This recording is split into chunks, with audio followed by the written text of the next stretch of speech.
শুনেন তাহলে একটা কথা। মুই গেছিলাম এক জায়গায় ঘুরতে, বুঝছেন? মুই সেই জায়গায় গেছি, সেই জায়গার মানুষ মোরে দেখিয়া কয়, আফা আপনি মনে হয় টিকটক করেন। মুই কইছি মোর একটা টিকটক আইডি আছে, সেটা সবাই যে সাপোর্ট করেন।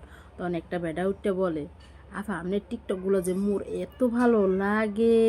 মুই কইছি মোর টিকটক ভালো লাগে, আবার মোরে জানি ভালো টালো লাগে না, কারণ মোর এক স্বামী আছে। মোর স্বামীরে মোরে যে এত ভালো পায় তা বলার বাইরে। মোর স্বামীরে মোরে ছাড়া কিচ্ছু বোঝে না, বুঝছেন?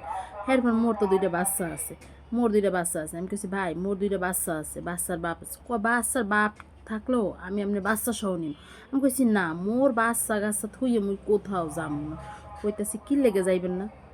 আমি কইছি আপনি বোঝেন, এক গাছের ছাল আর এক গাছে লাগে না, সেটা আপনি বোঝেন না। আপনার বেডা মানুষ, বুঝছেন? আপনারা বেডা মানুষ কি বুঝবেন?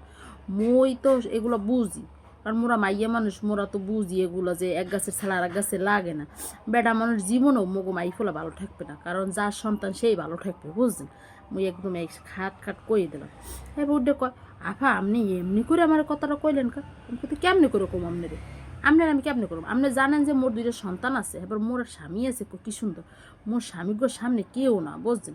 মোর স্বামীরই হয়েছে মোর সবচাইতে প্রাণপ্রিয়, বুঝছেন? প্রাণপ্রিয়, বুঝছেন?